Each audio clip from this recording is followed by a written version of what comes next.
Welcome back to another edition of Cover One the Film Room. I'm your host, Erik Turner. This week we're talking about the Bills' fifth-round draft pick, Jake Fromm from Georgia. And of course, when we talk about quarterbacks, we bring in my man, Nate Geary from WGR. What's going on, Nate? Nothing much, man. Looking forward to this breakdown. This is definitely an annual thing for us at this point. Yeah, I know. A memory that popped up on my timeline on Facebook the other day was us breaking down Nathan Peterman. That might have been one of our first breakdowns, and I feel like this breakdown is gonna walk along the same lines as that Nathan Peterman film breakdown. There's gonna be some good, some bad, and we're gonna talk about, from the start, we're gonna talk about some of the things that the organization looks for in a backup, and whether Fromm is that guy or what role they see for him. So initially, picking Jake Fromm, give me your initial reaction to this pick. I didn't love the pick itself, but I think you can look at it from a whole. And if you look at it from a draft and value perspective, hard to really poke a lot of holes in it. This was obviously a need, a position that they had determined within the boundaries of One Bills Live that, hey, we would like to add a developmental arm to the room that we already have. And right now that guy is Davis Webb, and whether or not we believe Davis Webb's a legitimate NFL talent, I think that the competition, and I know a lot of people are sort of looking at the competition between Matt Barkley and Jake Fromm and wondering, is Matt Barkley's, position safe on this football team? And I think throughout this breakdown, I think, you and I will probably come to an agreement that the 2020 competition is less between Jake Fromm and Matt Barkley and more between Davis Webb and Jake Fromm. So how this ends up playing out, the competition, and in my opinion, the ceiling of which we can look at Jake Fromm's development and say, hey, where does he sort of fit in now? But more importantly, the future, I think will be the interesting part of this. I don't love the pick. It's hard for me to hate them taking a quarterback in the fifth round. It's not a guy that they brought in to push Josh Allen. And I know you and I will talk about whether or not we agree Yes. that should be the mindset. And whether or not you sort of stand in the camp of, hey, I don't want any competition for Josh. I want him feeling really good, confident that he's the guy, that he has nobody, nipping at his heels. But at the same time, this is not the organization where that mindset is typically accepted. This is a competition-driven organization. The people within it, the coaches, the general managers, the scouts, all the way up to Dan Morgan, guys like that. This is all about depth competition. That's why I think for you and I, this move was a little confusing. So I'm sure we'll get into that, in more detail as we sort of break these plays down. But it is interesting from a Nathan Peterman perspective, sort of mentioning him in this is, of course, I think we're all going to draw the comparison because of arm strength. But the thing I'm going to enjoy about this breakdown, opposed to the Peterman breakdown, sample size. We are going to get way more plays against SEC talent. There's just more there. He's a 3-year starter, whereas, with Nathan Peterman, you sort of had it bouncing around. He was a transfer, played in the ACC. So this will be a little bit more of a thorough breakdown because we just have more to go off of. Yeah, and that's, I'm glad you brought it up about, is he an eventual starter or is he a permanent backup? He's probably a low-level starter for a few games, but you're probably more comfortable, projecting him as a backup and maybe even a permanent backup. So that right there is why I initially didn't really like the pick. Yes, it's a fifth rounder, but if you're going to take a quarterback to develop, not many quarterbacks taken in that fifth round and on that day three picks eventually, become starters and good starters. And so you hear this narrative about, taking him, developing him behind Barkley and with Davis Webb. And then, if he pans out and he's actually pretty good, you're going to flip him for a pick later. That rarely happens. Again, especially coming from that third day pick. So that to me was the pick itself doesn't really make sense when you're talking about, as you said, the way this organization has been from the get-go. Everything's competition driven. Before the draft, Bean came out and said when he was asked about addressing the backup situation, possibly adding a quarterback in this draft, he said, not that we don't want somebody pushing Josh, but you've got to make sure it's not somebody that's undercutting Josh's development. And that's and what he's trying to do. So that right there tells me that, okay, they don't want someone that's going to be an eventual starter. All right. They don't want someone outshining Josh. They want someone to compete as a backup. And to me, that's a little conservative for what they've been preaching from day one. And yes, I understand competition for a backup. That's still competition for your depth. And it only takes one play for Josh to be, taken out of a game. Yes, I understand that, but we're talking about backup quarterback, and that guy is not taking, he's not coming in sub packages and stuff like that, like you're seeing at depth positions at, like corner and safety and stuff like that. So that to me was my main issue from the grand scheme of things. And then now what they look for in a backup, I mean, everyone knows, you want that experience. You talked about it. He started 42 out of 43 games in the SEC. That's good experience, not NFL experience, but that's NFL competition. You're seeing those guys play at the next level every Sunday. You want that extra eyes, that kind of quarterback on the field, leader, and most of all, you want him to be unselfish. And Jake Fromm has all of those boxes checked, hands down. He's all those things. He's super competitive. They like that, So he's got all of those things to check the boxes as a backup quarterback, but we're not hearing him as a starter. And if I'm going to draft a quarterback, I want someone that is going to be an eventual starter, so that if Josh does go down, I am confident that, 90 to 100 plays I put in the game plan, he can execute it because he's gotten his starter reps, in practice and whatnot, and he's ready mentally. And that is the other portion of being a backup, is he has to be ready at any given time. And that is not easy. I mean, as you know, Nate. So that was my main issue with, the pick. It's not necessarily Jake Fromm, because after watching some of his film and then after going back yesterday and watching some of Barkley's film, I get it. I get why they're doing it. I do. Mm-hmm. But I think the other thing that hurt Jake Fromm, the prospect, is you hear about how he was throwing after some big arms at the combine. And the combine was like the last event for the NFL, personnel and everyone to evaluate these players, get their hands on these players, as they say. And I think that obviously hurt him. But that doesn't really matter to the Bills, because what we've seen from Bean the last couple of years, Nate, he has not relied on those athletic testing. I mean, we see it year in, year out with him, and especially this year. And I think even though, they didn't get to really do as many interviews as prior years, and they obviously didn't get to bring in guys in for official visits, I think Fromm checked enough boxes as an eventual, backup, not necessarily a starter. And that's my main issue. So I want you to talk about, this narrative that your backup quarterback should, have a similar skill set to your starter. And do you agree with that or disagree? I disagree to a certain extent, but I believe there are principles within that narrative that can be true. Do you want a quarterback that can run the same plays as your starter? Of course. I don't think any if you were to survey 32 offensive coordinators in the NFL, would any of them say, I would really prefer a backup that I have to change my game plan on a dime to cater to? I don't think you'd get any of them saying yes to that. Having said that, I do think that there is a level of, well, what is your current quarterback and how far away from the skill set are you moving? Are you moving from a Michael Vick to a Matt Schaub? Because then we're talking about, you're changing the principles of your offense if you don't have a mobile quarterback. You feel better about a mobile quarterback outside the pocket. You're going to call more designed runs. You're not running any calls right now for Matt Barkley on design quarterback runs. Having said that, the passing principles should remain the same. Are you going to utilize play action the same way you utilize play action with Josh? Maybe not to the same extent that a Matt Barkley does, because Matt is really, really efficient with those quick reads, flashes the ball, pulls it back. The ball's out of Matt Barkley's hands very quickly. I wouldn't exactly call that the Josh Allen model of passing success. He's not a guy that's going to get the ball out in under 2.5 seconds like Matt Barkley has to succeed. So are they going to win? Are they going to have success different ways? Sure. But how much different of an offense is Brian Daboll running with Matt Barkley compared to Josh Allen? I would say, take away some of the zone reads. But I think from an RPO standpoint, he's going to still be able to run some RPOs from under center. I don't really believe that you're really fundamentally changing the offense. Therefore, I don't necessarily believe that if you're a coach that is part of to me, it's really more about your system and not about the skill set of your quarterback. Bingo. Because there are very few teams in the NFL that draft a quarterback and change their system based on the quarterback they brought in. So we know that this is a scheme-first league. It is scheme-centric. So knowing that, you typically draft players to fit the mold of that scheme rather than draft a guy that you're going to change around. That is a very, I think, common misconception is, the idea that you want offensive coordinators that run to the strengths of your players. Of course, that's true. but you also want your general manager to surround that offensive coordinator with guys who will have strengths within his scheme.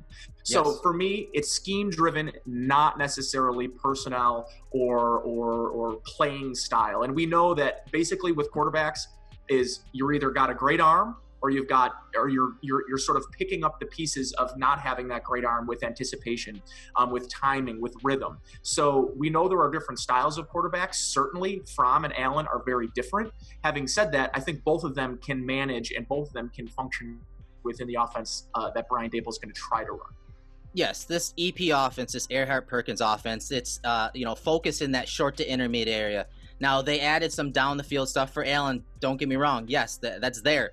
But a lot of these concepts, I mean, we at times tend to overcomplicate things as, how this game is played. Bruce Arians always talks about, man, this is easy. I'm there 9 to 5.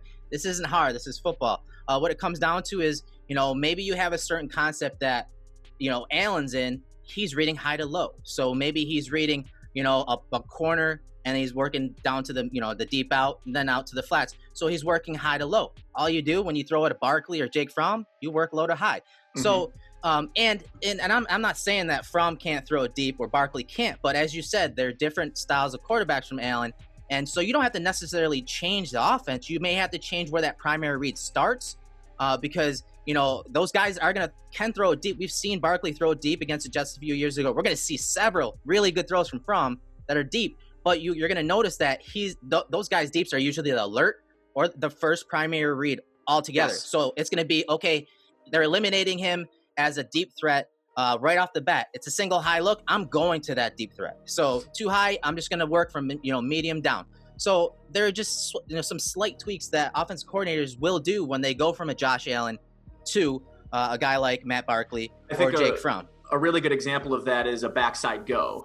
When Josh Allen's on the field, you can have that fourth option, that third option be a backside go and feel that Josh Allen can go through his first 2 or 3 reads and still be able to work back to that backside go and hit him in stride. When we're talking about Matt Barkley or Jake Fromm, neither of those guys, to your point, that go is a primary read. You almost have to scheme in those deep shots as early.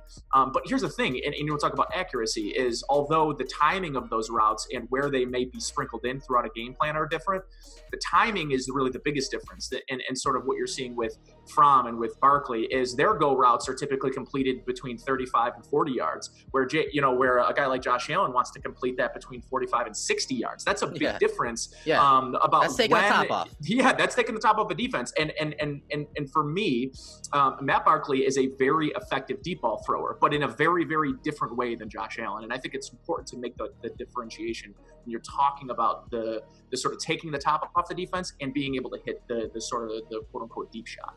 Right. And so when Fromm's in, hypothetically, he's in, he's maybe, half in the second half, Josh gets banged up or whatever. You throw a Fromm or a Barkley in, the offense isn't going to change much. And, even if Daboll has to scrap a few plays, he has shown, and that's part of the reason why Brian Daboll was brought to Buffalo. The way he schemed that national championship a few years ago with Jalen Hurts and Tua Tagovailoa. So, I mean, he understands that, switch that needs to flip on when another quarterback of a different skill set comes in. But it goes back to the, backup quarterback thing and what they look for. They want someone that's steady, that is obviously smart, can go through his reads. And we're going to see a lot of that, pointed out in this film here in a second. And so I want you to keep that in mind. When you get done with this film session with us, do you see him as a starter or a backup? In developmental in both ways, either way.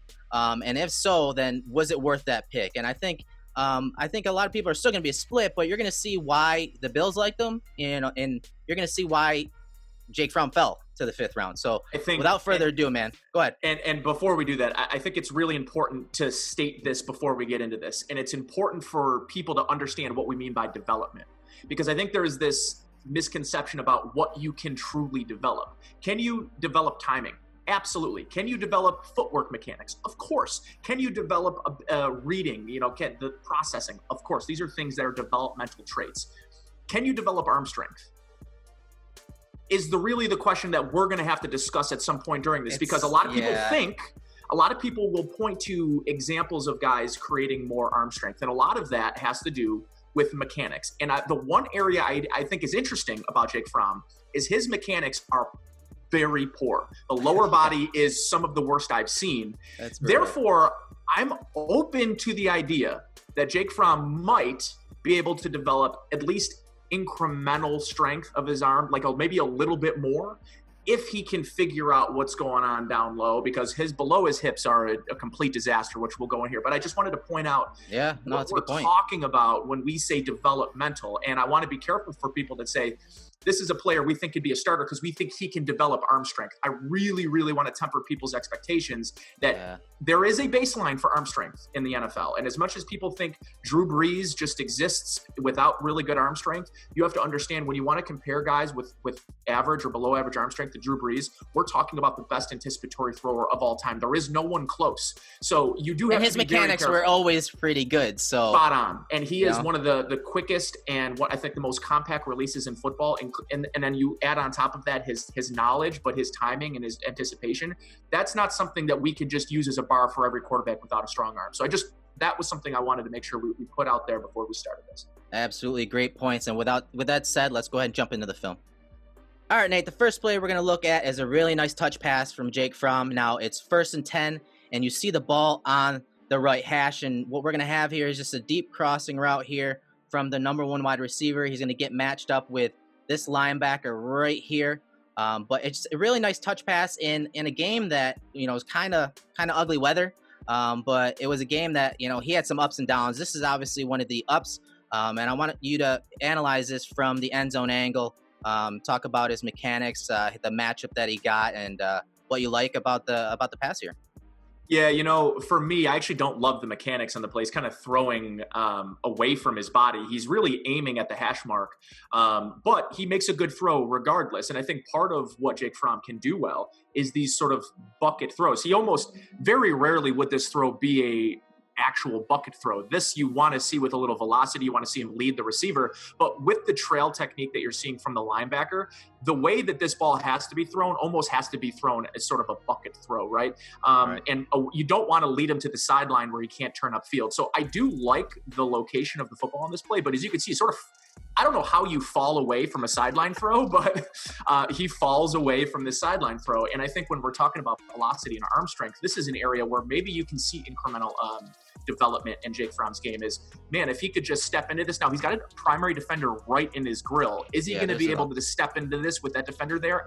Maybe not. But he does a good job of getting rid of the football before the defender really becomes an issue. But in terms of throw placement, it's all, check, check, check. I think the question is, how many more examples of this falling away from a throw on an opposite sideline do you want to see? And if this becomes a trend, this is something that, Ken Dorsey's going to look at and say, this is primary example A of what we need to change, in the NFL. Yeah, and I'm glad you mentioned where his footwork is looking right now, because honestly, they talk about the midline and lining up that back foot, that midfoot of your back foot to where your target is. And as you mentioned, he's kind of looking down the hashes. And I don't know if maybe initially he's looking at this second deep crosser over the middle, and maybe at the last second, because of the pressure coming right into his face, maybe he decides to pull it and throw it to the other crosser. But his footwork is wrong here. As you said, his footwork should probably be going this way, obviously pointing to where that wide receiver is going. It's not, but he's still able to pull the string, and it's not bad accuracy. So one of those plays where his mechanics weren't totally on point, but he still made it happen. Next play is 2nd and 17. The ball is on the left hash.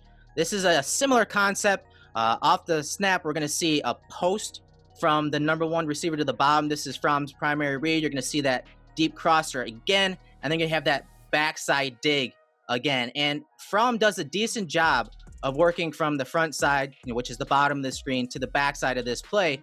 But for some reason, he doesn't pull the trigger here, and I don't know why. But right now, he should be pulling the trigger to the dig right there. But I want to hear your thoughts on this play, and maybe why and where Fromm's eyes were, and why he's working left or right on the screen. Yeah, so obviously we talked a little bit about the beginning of this, why at a lot of times his primary or his first read is always your vertical concept. And obviously you see here in these long developing plays, a dig is not a play that uncovers itself in their second or third, step of your drop. And I think it's important to note the depth of his drops just in general. They are very deep. They are very, very deep drops. And 10 yards most times, man. And in this play right here, you turn what should be a 20-yard throw into a 30-yard throw. And that is a big difference with a guy like Jake Fromm. So because you need to take the time to allow that safety to either choose the dig or the post, this is a little bit longer developing style play. Therefore, you don't want to see him create more and more and more depth to make this a more difficult throw. So he gets to a point where, your open receiver, the dig on this play, is at 30 yards. That is not an easy throw. And I think it's part of the reason you see him not make it is because I think at this point, he rather kind of tuck and run. He doesn't really have immediate pressure where he needs to bail from the pocket. This really just comes from good time. Yeah, I mean, he's got plenty of time to make this throw right here, and I think he sees it. I think he diagnoses it. He just doesn't make the throw, and to me, that's concerning because you want to know, A, what are you bailing out of the pocket for here? If anything, step up. Please step up in this pocket to make it an easier throw. Create more momentum, create more velocity by moving up, stepping up into your throw. And instead he bails, and he basically creates what could be a very solid 20 to 25-yard passing play into a 3-yard scramble. And for me, Jake Fromm's not the kind of guy you want to see passing up good opportunities downfield for a scramble. He just doesn't have that athleticism. Yeah, and you see, as soon as he gets the snap, he gets his eyes on the safety, the middle of the field safety. But then he's looking left. He's checking the leverage of that corner that's over the, the post route there. But then watch his eyes shift back to the middle of the field. So now he's got to make a decision. Is he going to throw this route right here, or is he going to throw the dig that's coming behind it, which is right here? It's kind of off the screen, but you see it right here. I mean, he had plenty of time to anticipate that throw. He should have made it, to be honest, but he ends up scrambling, and as you said, that's not something you want him doing. So I think this is one of those plays that he understands his weaknesses, right? I mean, he doesn't have full trust in his arm strength to hit this deep dig, as you said, 30 yards down the field. He ends up pulling it down, and that guy was wide open. And the dig, in my opinion, is one of the most important routes that you throw with anticipation, because a lot of times you need to throw the ball before the player becomes uncovered. And on that situation, you said it perfectly, I think, and is he uncovered himself, but by the time he fully uncovered, that's when Jake was probably able to see him. And at that point, he probably doesn't feel comfortable throwing that ball with anticipation at that point. So, at the break is really right now is where the ball needs to be released. And because he waits on it, I think you're totally spot on that he probably understands his limitations with arm strength. And if you're not feeling comfortable making a throw with 5 yards of separation across the field, it's not, that's a throw that I'd expect to see a Division III quarterback identify and complete with consistency. I would expect that from my JV quarterback, quite frankly. So this is, maybe it's just a matter of a gloss over, a miss of the read, but we really wanted to see on this play him complete what I think is a fairly elementary, first of all, the concept. You have to understand when it comes open and it's timing related, but more importantly, when and how to make that throw. And the fact that he didn't is definitely concerning. Yeah, single high safety, the post is eliminated. There's no reason to be thrown to the post. He came off of it, and I think he did a decent job, as you said, at scanning the field and working through his progressions. He just needs to pull the trigger because the guy was open.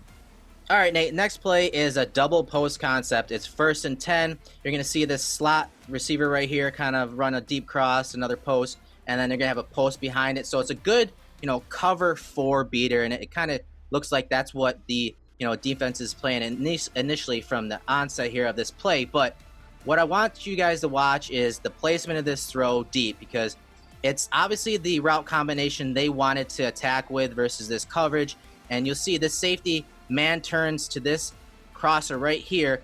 So then that lets Fromm know as he hits, the back foot here, that he can make this throw deep. And again, this is early in the, the play, early in the route. It's a quick diagnosis and a quick deep throw, but the placement's slightly off. He leads him. He could have led him to the field a little more, but I'll leave that up to Nate. Nate, what do you like about this play and what don't you like? I love, first of all, I think the concept is one of my favorites, the double post. As we know, it's one of Josh Allen's favorites. Yes. one of my favorite concepts in football.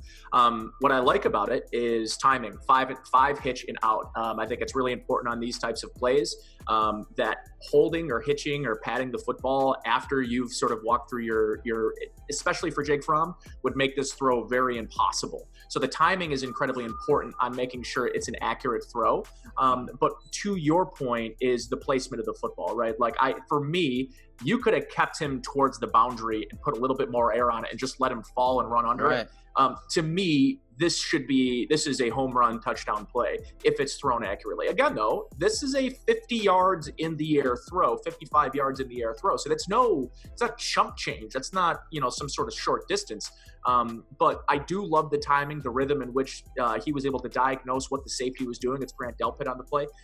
So he does a nice job of diagnosing what Delpit is doing and makes a quick decision and the right decision. So, those checks a couple boxes for me. It's just a little bit of the accuracy on this deep ball is you would like to see him lead him a little more, catch it in stride, and outrun a defender. Yeah, and I like your point about, hitting the back foot and driving it, because it's something that's going to come up in clips later on, because he hits the back foot, right? And he, so you can see all of his weight is on that back foot. And then obviously once he, he transfers it right there with the hitch, and then he's stepping into that throw.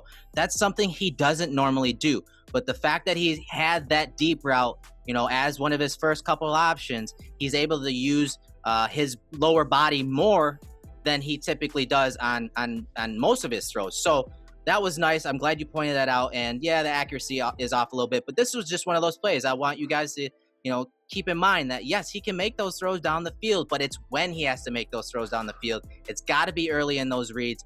And if it's not, you see some of the placement issues that arise. And that's something, I think he was 25 for 75 on passes over 25 yards last year. And this one just kind of got away from him, but again, it's the timing of those throws. It's it's when he can hit those throws, and you see it's typically early on.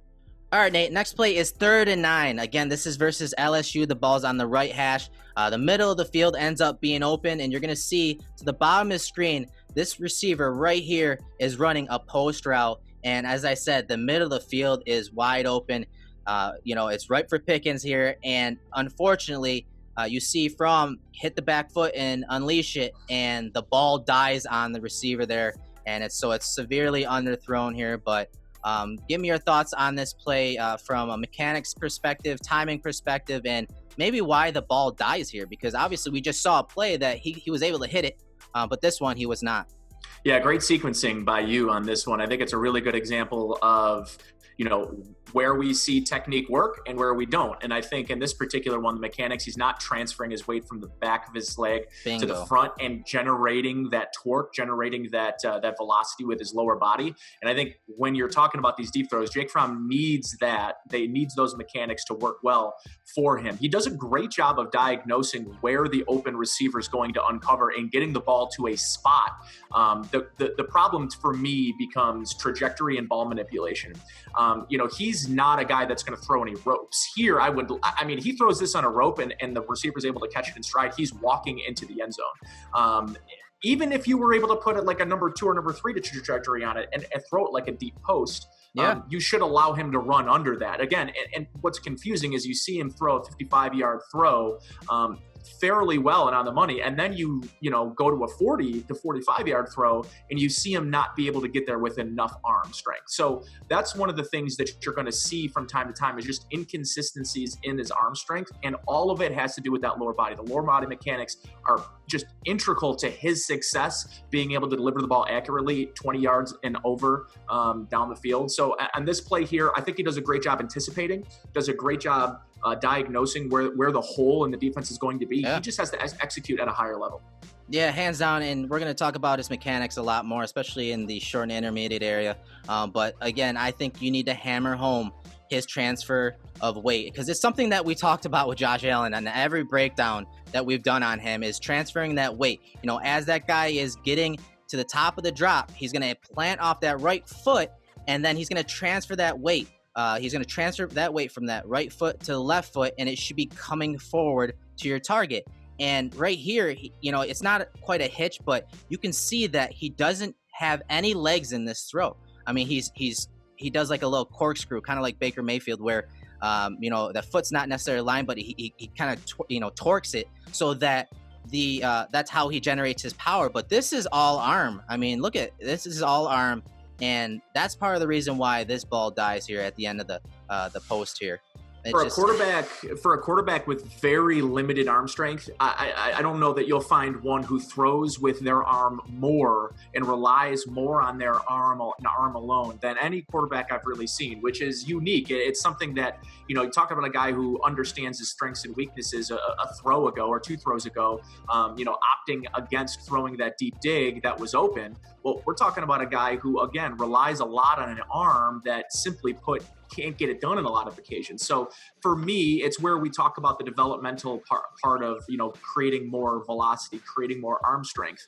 I think you could see some incremental increases from Jake Fromm, just because I think that they could, if Ken Dorsey can figure out how to get him more consistently using his lower body as a tool, not a detriment, I think you can see some more of these throws be thrown with more accuracy. But I think it's less about the accuracy and more about the consistency in which he's able to do it. Without consistent footwork, without consistent lower body mechanics, this is not a throw that you can expect him to make at a high enough level in the NFL.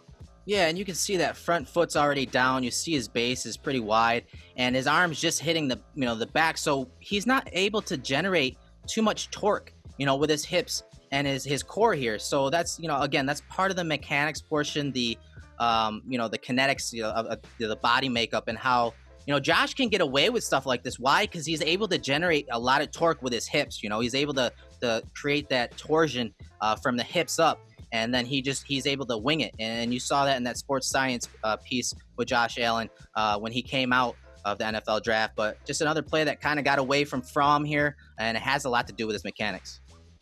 All right, Nate, so now we're in the Auburn game. It's 1st and 10, and you're going to see Fromm target this receiver to the bottom of the screen. It looks like a little comeback route.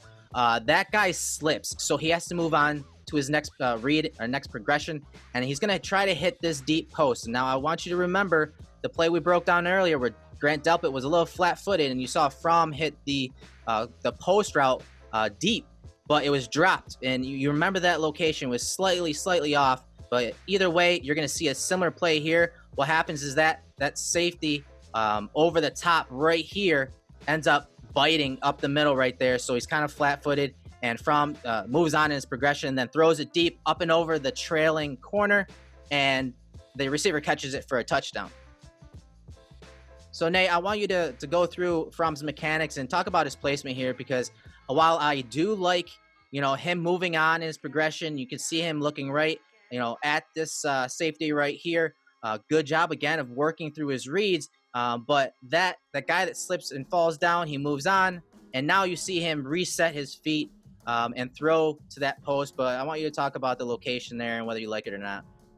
Yeah, I like it better than, some of the locations we've seen on some of the post routes that he's missed deep or have hit, and then maybe the receiver almost has to, contort his body in a way where he can't run after the catch. This is a good opportunity for him to get that run after the catch. Of course, I think you'd like to see it on more of a traditional post trajectory, which brings him to the opposite post just based on it where his momentum's bringing him. But I think first of all, the receiver makes a nice adjustment on the ball, understanding that it was getting more depth rather than flattening him out. And you know what? I'll say this. If you flatten him out, I think there's a good opportunity that this safety that's trying to come back over the top and make the play here where the SEC symbol is, if you flatten that out, there's a good opportunity he might be able to make a play on the ball, or at worst be able to make a tackle on him. So he put it really in the only position that was going to allow him to kind of run free and make that a home run play. But yeah, I like the bucket style throw here.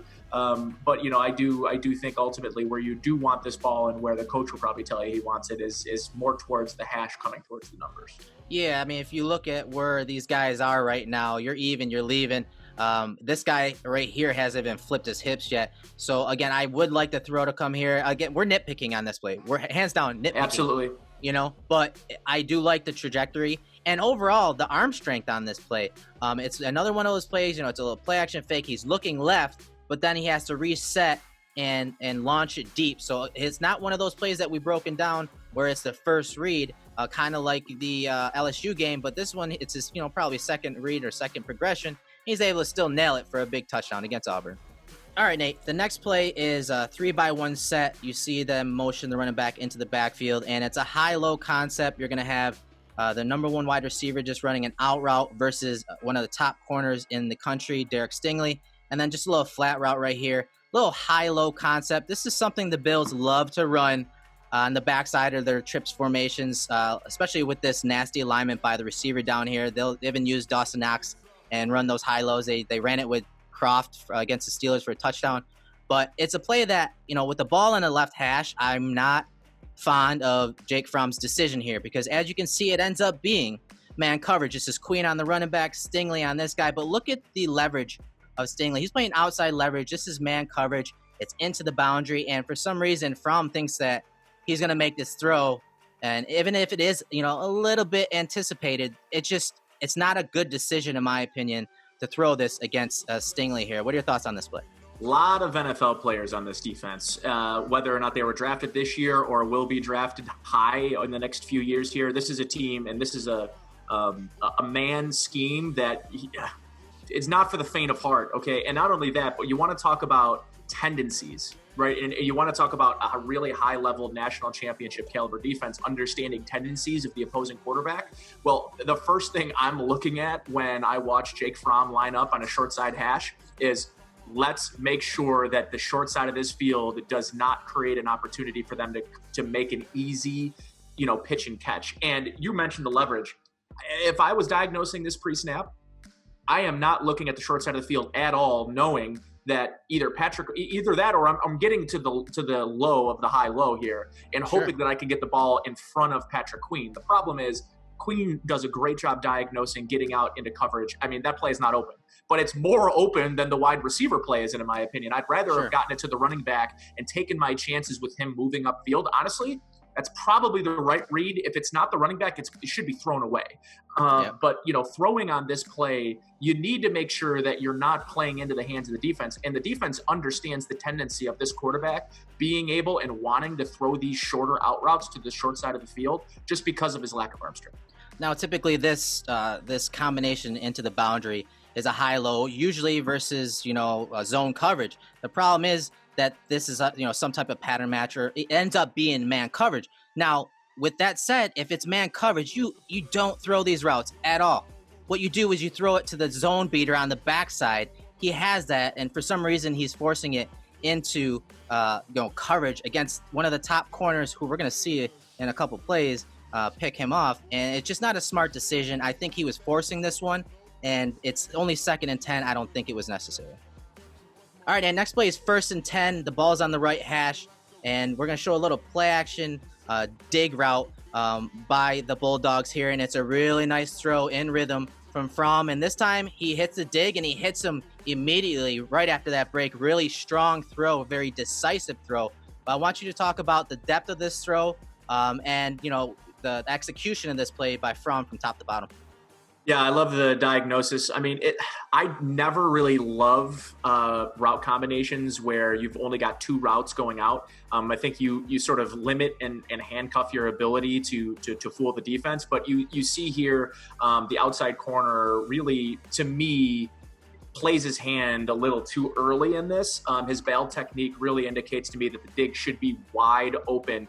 The ball needs to be out after the break to ensure that bailing linebacker isn't in a position to tip the ball or make a good play on it. But I don't think that's really ever something you have to worry about with Fromm, because he's not the kind of guy that's going to throw the rope on this, which might bring the linebacker in play. With his trajectory, the linebacker is just nowhere at all a part of the play. And he actually does a nice job of hitting him in stride and allowing him to run away, create some yards after the catch. But I think from a scheme standpoint defensively, they sort of played their hand and showed you where you should go with the ball pre-snap. So good job diagnosing it, creating enough, in my opinion here, he does a good job again of creating some of that torque, a nice little couple of bounces, and he makes a good, accurate throw. I might have even wanted to see him throw it off the first hitch and not take that extra hitch, touch and pat the ball. But either way, he does a nice job of delivering a really nice, accurate football. And those dig routes are some of my favorite. And against this particular defense and the scheme that they're running on here, it was a very easy read pre-snap. Yeah, and look at Fromm's eyes. I mean, he's eyeing that safety that was deep right here. He obviously sees him taking away that crosser that's right there, and you got a little leverage over the top by this corner.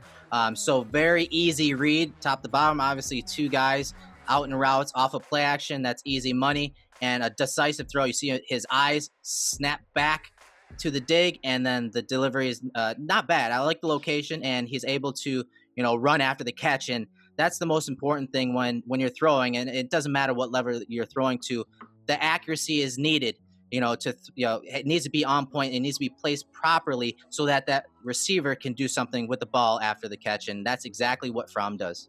All right, Nate, big down here, 3rd and 3, ball's on the left hash, and you're going to see some really nice pocket manipulation from Fromm here. He's targeting to the two receivers at the bottom of the screen. They're going to run a little switch release, and then you're going to see eventually the receiver run a little, almost like a little dig or in-breaking route here.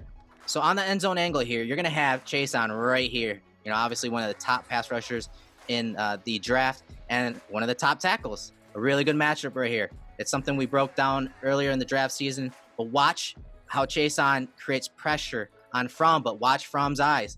He just slides to his left, 2 hands on the ball, then resets, finds his target, and hits that receiver across the middle. Just a really nice play of manipulating the pocket, 2 hands on the ball. Like I said, he has all those boxes checked when it comes to, being a backup quarterback. These are all things that we like quarterbacks to have, aside from mechanics, lower body mechanics. But that's something we're going to break down even more. But you'll see here, it's a real good job, wouldn't you say, Nate?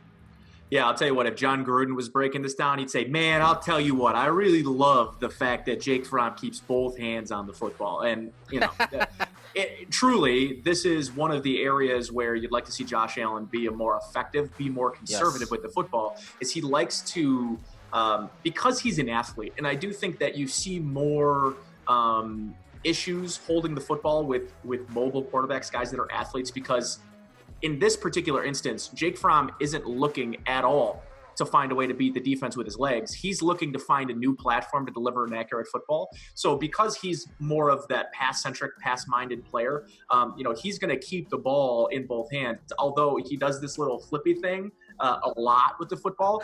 I'm surprised it took you this long to mention it, man. I know, dude. He does it. I've seen during broadcasts, like the people during the broadcast kind of nitpick at it.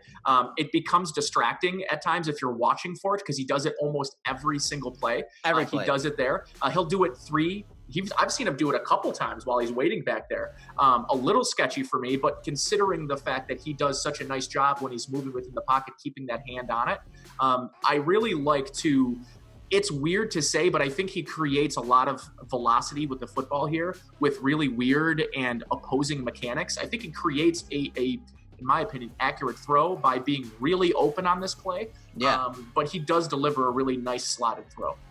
Yeah, it's something that we've talked about before. When you're rolling to your left as a right-hand quarterback, you're able to generate a lot of torque just based on the momentum of your body and how he's kind of open here, and you kind of see that. But either way, really great job in the pocket by Jake Fromm. All right, Nate, 1st and 10 situation, ball's at the middle of the field, and you're going to see him try to throw, curl or stop route to the outside, the top of the screen, and this is where we're going to get into some of his mechanics and how they kind of fail him here. And I'll lead by saying that basically what happens is that left hip ends up locking up. He's not able to follow through here, and the ball ends up, at the feet of the receiver here. So I'm going to go to the end zone angle. I want to get your thoughts on this throw. Yeah, Erik, for me, the big thing here is when you lack that arm strength, just that raw arm strength, and you can almost see it as he opens up, is he's already in a post-throw mechanic from his underneath. Like, that's where you want to see the ball being released, and the ball is still in his hand, still in the motion of being thrown. So he really locked himself up. First of all, just he opened up way too far. And when you're a quarterback throwing to your left and you're right-handed, a lot of times on those out routes, you're relying on the momentum you're creating with that third step and then opening to the target. The problem is he just opened the gate almost at 90 degrees, which is just way, way, way, way too open. And I think that's part of the reason why you see the ball just A, lose velocity, and B, go right into the ground. Frankly, this is something we've seen with Josh Allen before. Even though he's a guy with a very different skill set and obviously much stronger arm, he can get himself into trouble throwing into the dirt when his hips come through. It's a lot like a golfer. When you really push the ball left or hook the ball left, your hips have gone through your swing before the face of your club has been able to hit the ball. And very similarly here, as his hips are ahead of his arm, which really, from a mechanic standpoint, don't time up well for him. So really, for me, this really has to go with mechanics. And he's just opening up. He cannot overcome a mistake like this during the midst of a game. It's just he doesn't have enough arm strength to overcome that. Right, and Dub Maddox, the QB specialist, follow him on Twitter. He always talks about that midline. I said it already. That midfoot of that back foot should be at your target. So if the target's out here somewhere, where his front foot needs to be is not on that midline. So if you can see, he kind of steps on that midline, and that, as I said at the top, locks that hip up a little bit. And now, he's gonna tilt and slash is what Dub Maddox calls it. And you'll see that shoulder right there. You see him tilting. And because he's not able, you see even his legs pretty upright, right? And that's exactly what I see on this play, and I think that's what leads to the inaccuracy. And you see it; he's kind of stiff. Watch him in slow motion as that ball is released. You see that front leg is stiff; it's locked out, and it shouldn't be. And that comes from stepping on that midline of that where he initially, lined up that back foot, that back midline foot to the target, and the ball is obviously inaccurate on the other end. All right, Nate, 1st and 10 situation. You're seeing the ball on the right hash, 2x2 set. And what Fromm is trying to do, he's trying to attack Stingley for some reason down the sideline, down the field. And Stingley ends up intercepting this. But it's another play where you're going to see Fromm's mechanics. You're going to see Fromm's footwork fail him here. His hips lock up again. And the ball's intercepted by Stingley right around the 15. So he's throwing from, almost the 50-yard line. From the right hash on a 49-yard line, 48-yard line, all the way to the 15-yard line or so, and it's intercepted. So this is not his throw, and I want to get your thoughts from the end zone angle on his mechanics, because they're just really ugly on this play. Yeah, and when we get to this angle, the one thing you're going to notice is just he works against momentum on this play. And again, I'll keep going back to the point of when you are a quarterback who struggles with that arm strength, or doesn't have that just raw ability to flick the wrist and get the ball down the field, you need the other factors to really work in sync. And what you're seeing here is just one part of his body well ahead of the other part. And for me, it's the hips. They're just following. Like, the ball isn't out of his hands, and you would think, I just don't know how you can generate any torque with the way that he's throwing the football here. This is most literally all arm. And when you're talking about a throw that extrapolate the fact that A, it's a deep ball down the sideline, and B, we're talking about college hash marks, go ahead and add another 15 yards when you're talking about the depth or the width of these hash marks. Yeah. So this is not a throw that A, I want my quarterback making, understanding who's on the other side of the football, B, what the coverage is, C, essentially a hope and a prayer here. That's kind of what we're doing. And this is not the point of the field. This is not the down and distance on 1st and 10, where I want my quarterback just launching it up downfield. Throw an incompletion. At this point, I'd rather you take the sack than just lock it up and throw it and heave it up downfield on a 1st and 10 play. So, yeah, I don't love the mindset. I hate the mechanics, but I also don't love the decision at all that was made on this play. Yeah, and what you're talking about, how he separates from the ball to the point where he releases it, that's kinematic sequencing. That's what Dub Maddox, that's what Jordan Palmer, that's what a lot of these QB specialists work on. You saw it with Carson Wentz a few years ago, his rookie season, the second half. He had struggles with his kinematic sequencing. And when you separate from the ball this early and your hips are that far ahead of you, and then you step on the midline, you lock out, you're not able to generate the torque needed. You have no lower body. You get these all-arm throws. So his sequencing was off here. His decision-making was terrible. And what happens when you do that in the SEC, which, again, he didn't throw many interceptions, but this is one of those plays that a guy like Derek Stingley, he only needs a couple opportunities. He got it here, and he picked Jake Fromm off. 2nd and 10 situation, you're going to see the ball just inside the left hash, and it's another play that Fromm steps on the midline, the placement's off. You're going to see a little switch release by these two inside receivers, and it's going to end up being a slant over the middle here. and the placement is just terrible by Fromm, and a lot of that is back to his mechanics. We'll see it better from the end zone angle, so I want you to break down what you don't like about his mechanics here, because this play was wide open over the middle. Yeah, the footwork's fine. I mean, this is your traditional 3-step from undergun. He doesn't gain too much depth. But again, it's just his hips. I feel like I'm watching myself because my hips are just so tight at the moment. It's like watching someone who just simply does not have hip flexibility. He's closing himself off. He's aiming where he throws the football, which is behind the receiver. On this play, you absolutely need – this is elementary. This is ABC stuff that you want to see your quarterback throw this with accuracy. Give him a chance. Give him a chance to catch this ball and get downfield against this defense. This is just an unacceptable miss on a incredibly standard concept on a super important throw. You can't give you when you get a gimme against LSU's defense. LSU, yeah. You got to take it. And you just don't get a lot of gimmies during the course of a game. And, for me, I wonder if part of why his setup here has to do with his pre-snap stance. And if you look, he's got that right foot forward. That's something that we saw Josh tinker with his rookie season, was kind of tinkering in shotgun, which he creates a false step for himself. And I wonder if he switches up his feet out of shotgun, if he could have more success, because I just think like he creates that false step. That first one, he's stepping twice with his left foot. And I think it's sort of messing up his timing a little bit. And on this play, he just stays way too closed off. This is footwork. This is fundamental lower mechanics that you need to have figured out. And right now, again, when we're talking about developing a player, these are little things that if I'm a quarterbacks coach, I'm saying to myself, I can fix this. But again, this is something that you would have hoped at the college level got worked out. It very clearly did. Yeah, I'm trying to hammer this home. That midline, that back foot, look where it's pointed at. Look where it's pointed at and where the ball goes.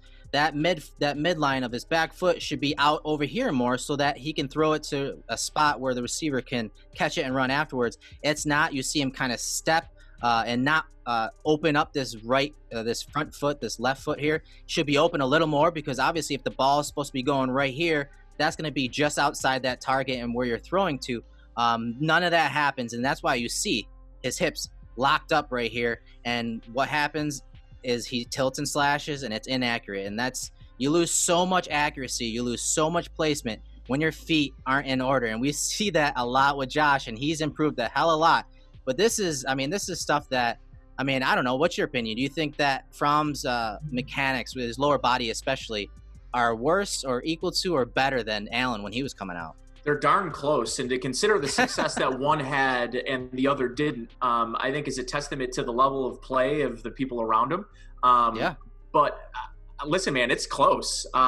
Closer than I think you'd want to admit it is. Yeah. But listen, Josh has come a long way. And again, I think we should keep hammering home this development thing, that this point that we keep bringing up is when you're looking at this player, what parts of his game do you think are truly can be developed? And I think if you can figure out his lower body mechanics, you might have something here that you didn't have in college. And I think I'd be really interested if Jake Fromm had a really good year with Jordan Palmer. If Fromm could have had an offseason with Jordan Palmer, gone back to Georgia, I would have been really interested to see what he could have done this upcoming season with improved lower body mechanics. I wonder if he's a player that gets drafted higher, even though we know what his intangibles are. But if he could sort of tighten up some of those mechanics, I wonder what his statistics and what his team success could be if he just had a little firmer lower body mechanics. All right, 1st and 10 situation, you're going to see the ball basically on the left hash, and it's a speed out. You see the motion by that number 1 receiver to the top of the screen. But Fromm is decisive. It's a speed out. So, he's getting out here quickly, hits the top of the drop, and he's letting it loose. This is a very, very far throw from the point of release, just right at the 29, 28-yard line, just past the 50. So what are your thoughts on this? Obviously, he has some arm strength to make these kind of far hash throws, right, Nate? He does. And, quite frankly, I wish we were breaking down more plays from him under center. I think he is a more effective passer from under center when you can when you can cut off the depth that he's taking. I think he makes better decisions. I think he has more confidence in his throws. And this is a throw in particular that I think common misconception is you need to throw this ball with a ton of velocity. I disagree with that. I think this is a ball that you want to throw with a ton of trajectory. But more importantly, this is a timing and rhythm throw. This is a throw that can be very difficult to cover from a defensive standpoint if it's thrown accurately and on time. And that's what you're seeing here. I don't care who you are defensively. I don't care what technique you're in. This throw is very difficult to defend when it's thrown accurately. And I think this is not a throw you can throw late. I don't care if you're Josh Allen, if you're Aaron Rodgers or Patrick Mahomes. This is a throw that all of them, no matter the arm strength, needs to be thrown on time and at the break. And I think this is a really good example of how you can overcome marginal arm strength or average arm strength by just being on time and being on target and having a good trajectory on this throw. This one, again, is not a one that I want thrown on a rope. This is one I think that this is one of his better throws. This is one of his better throws. Yeah, and I like your point about the trajectory here. As long as you're throwing it early, as long as you're decisive with your throw and your eyes, you can throw it with a little arc right here. Of course, Josh Allen's going to throw this, quite differently. But again, you can play with quarterbacks with different skill sets. They just have to overcome some of their weaknesses. And you see Fromm, he does it with his decisiveness, and the throw here is a far throw, but he's still able to complete it. All right, Nate, so ball's on the right hash. It's 2nd and 10. We're back to the LSU game, and you're going to see Fromm change the play here, and he's going to throw another far hash throw. So ball on the right hash, hits the top of his drop, and you see him against Stingley again, throwing this little speed out, and Stingley breaks on it pretty well, but it's still a decent throw. It's not perfect mechanics. He still kind of tilts and slashes at the top, but he gets it there. And again, every throw is not going to be mechanically sound, but in the end, just get it done, right, Nate? Yeah, he does a good job, too, leading the receiver back towards the line of scrimmage, which I think gives him the opportunity to miss the corner or avoid the corner from making a really good play. And I think you also want to watch his right foot right as he makes his transition right here. This is where I think he needs to do a better job and more consistently. He does it here, is using the angle of his right foot to lead his left foot onto the right track. And what I mean by that is what you don't want to see is that right foot on that final step sort of being parallel or straight. You want to see it at an angle, and you do there because what it does is it leads the transition of the weight from your left to your right. And look at where his hips are compared to throws that we've broken down already, is they are in sync with his arm instead of already being through. This one you're seeing it's more accurate than the one that he threw into the dirt. And it's one that he completes. Again, the distance on this throw is not easy. It is a far hash to far sideline throw in college. This is the hardest throw you'll make as a quarterback at any level. So for me, a big positive over the last one we broke down on a similar play. All right, Nate, 1st and 10 situation, same game, same matchup. You see Stingley to the top of the screen matched up versus the number 1 wide receiver. You see a little motion inside.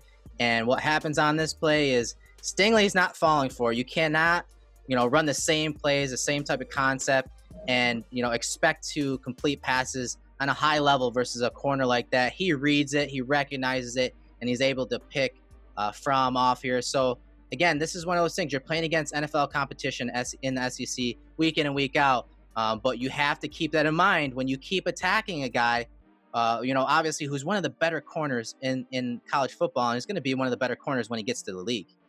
Yeah, and if you were to mirror and put side by side, it's the same throw, not exactly with the same depth. It almost looks like he realizes as he's throwing the football that he made a mistake. Yeah. And that it's almost like he short arms it, but he doesn't follow through at all. Look where his left foot is right now compared to where it was on that good completed pass. Look where, and I mentioned the right foot leading the left foot in the right place. Just a total fall from what we saw just one play ago. I think this is a really good example of consistency from play to play in the same tip and maybe what we would call the same concept. His footwork, his mechanics are almost night and day compared to the previous play that we broke down that was successful. The hips, they're just, I don't know what they're, again, I don't know where he's aiming with the football. It almost like the way that he throws it there, it looks like he short arms it, like he realizes right here he's made a grave mistake.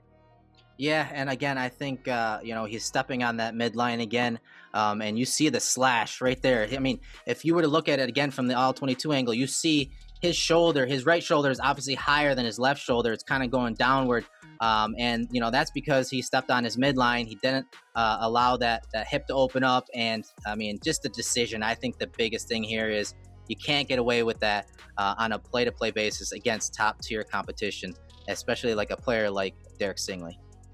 All right, Nate, next play, 3rd and 9, same game, and watch to the bottom of the screen. You're going to see a really nice decision by Fromm here. He's trying to get the out route right here to the number 3, and he's got a little in-breaking route by the number 2 receiver right here. But as I let it roll, I want you to keep an eye on Stingley right here to the bottom of the screen. He is squatting on that out route, and then this inside linebacker right here is going to squat on this in-breaking route. So Fromm hits the top, and right here, he's kind of in a decision-making mode. He either has to throw it to this in-breaking route that's covered by the linebacker or throw this out. And if he throws it to that out, I mean, that's going to be Stingley's probably 3rd interception in the game. So good job of just pulling down and making something out of nothing. It's not something he does a lot of. I just like his decision-making on this play versus the last play against Derek Stingley. Yeah, and I think for me too is it's a good job recognizing or not locking on and not firming or not trying to do something that you think you see pre-snap and then letting the play develop post-snap to change your mind on a play. And I think your point about going to that out route, luckily he doesn't make this throw, and I think it's a smart decision on his part to extend the play, move the pocket, and allow somebody to create some separation, which number 16 on this play is able to do because he extends the play and scrambles. Yeah, totally. Great point about that pre to post snap processing, because to the top of the screen, they do send that corner. They spin the safety down. So, he's got pressure coming down on him, but he's able to, take that picture from pre to post snap and process it and adjust. And again, he makes a little something out of nothing. Not, 3rd and 9, it's not getting the first down, but I mean, he's not also forcing it and throwing an interception, kind of like we saw on a prior plays against Derek Stingley. So I like his decision-making on this play and his ability to make a play out of nothing.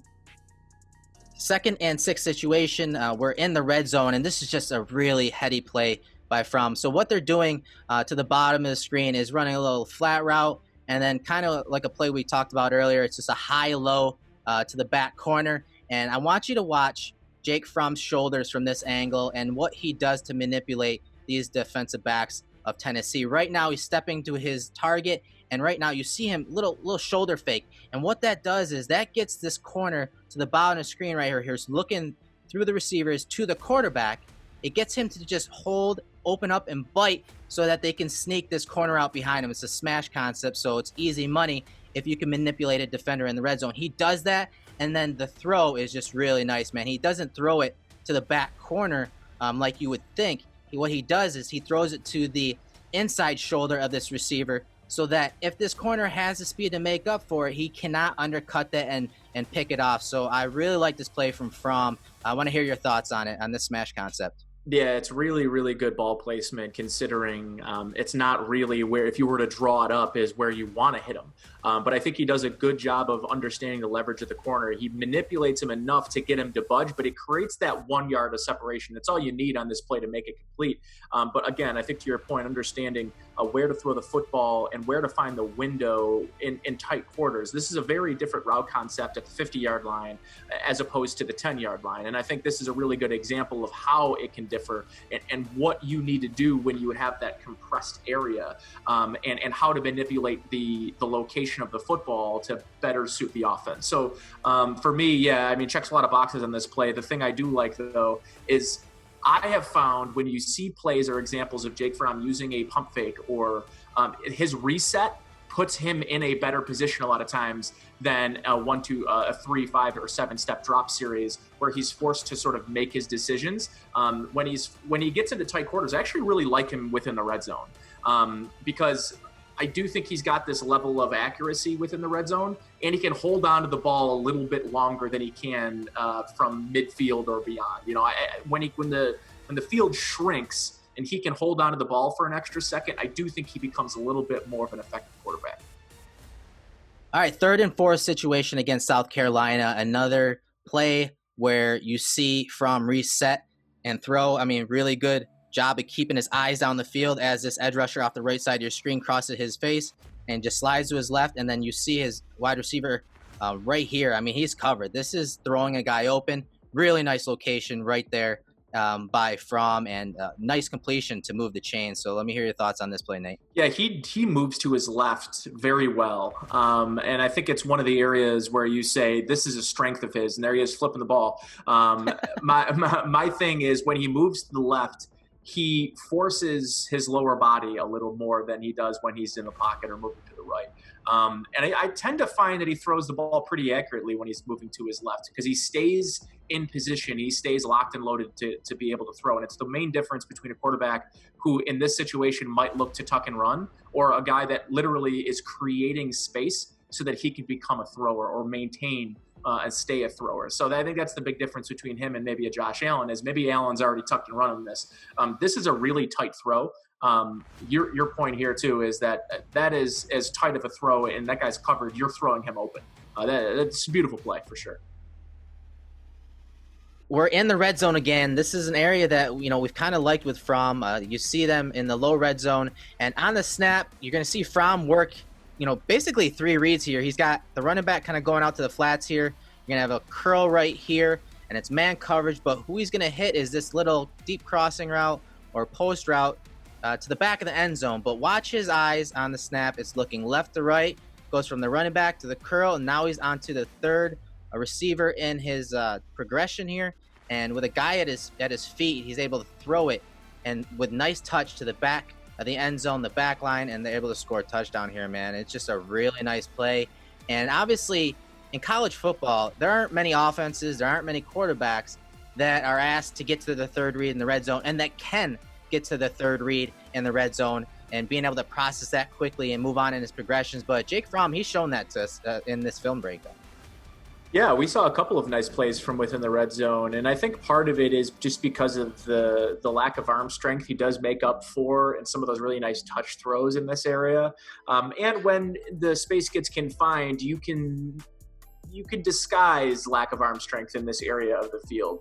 And it pays to be precise. And I think this is a good example of just that, is identifying, when he's sort of getting over it and understanding a good anticipation, because he doesn't really step into the throw at all. No. But he does a good job of giving his receiver an opportunity to not only to make the catch, but get 2 feet down, which is something, if you're evaluating the college game, those are types of things. That's a little detail you're trying to differentiate from the college game to the pros. Is he giving his receivers an opportunity to make a legitimate football move and make the catch and get 2 feet in? And he does a great job of making this really available, really nicely thrown where only his receiver can catch it. All in all, it's a really nice play. And again, I think it's no mistake that he does his best work when he stays shallow in the pocket and doesn't extend these drops, 5, sometimes 10 yards. Yeah. He makes the game harder sometimes than it has to be. When he keeps it simple, when he gets the ball out quickly and on time and in rhythm, he's a player that can hit a couple in a row, can make a throw like this in the red zone. So a good example of some of the things he does do well. Yeah, and it's that touch, man. Like you said, he doesn't really have his feet there. He has Kinlaw bearing down on him. Now, Kinlaw does hit the turf, but, he really doesn't do much with his legs as per usual. But right here, you can see him just pull the string on this play, and it's just a beautiful, great trajectory on this, up and over the defense. There's no way that the trailing defender right here is going to make a play on the ball, and as you said, gave him enough space to work that back line, something that the Bills really like these back line throws with Josh Allen because of, not just Josh Allen's height, but his release. If he misses, typically it's high. So getting those receivers in the back of the end zone along the back line, we saw it a lot when I was down in Mobile watching Josh Allen at the Senior Bowl a few years back. They were working it on him, and he was actually throwing him into the stands. That's a whole another discussion for another day. But he has gotten better with that, and this is something that offensive coordinators don't do enough of. They don't work that back line. They don't work every blade of grass. And when you get in the red zone with a guy like Fromm who can process that quickly, throwing it to a spot to the back line will only do wonders for your offense. All right, Nate, so we're going to look at this play from the end zone angle. You're going to see Swift kind of leak out here on a little angle route, and he's wide open across the middle, but it's one of those plays where Fromm, again, his footwork gets the best of him, and the location just horrible. You see it right here. He's throwing it to the back shoulder here, way behind the receiver, running back, and when he should be leading him out in front here. So talk about his mechanics on this play and his footwork and how he actually set to make this throw. Yeah, it looks like a classic aim job, right? Like he's aiming, not throwing. Just watch when you watch his release, and you see this on a couple of times, a couple of occasions, where he just kind of stops his arm halfway through his follow through. He just is kind of like, I just want to squeeze this in there. I'm not going to follow through with my body.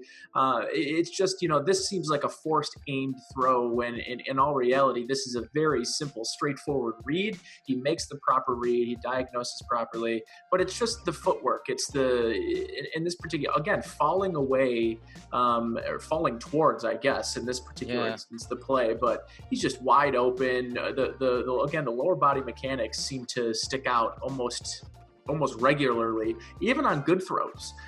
It sticks out as just a sort of like a sore thumb, like an area that you could see. And maybe, hey, if you're an NFL coach, and maybe you hear scouts say, well, this player's got his ceiling as a long-term NFL backup quarterback, but you have one coach or two coaches in the NFL. All it takes is one to say, you know what though? I love his ability to process. I love his smarts. I love everything he's got from the shoulders and up.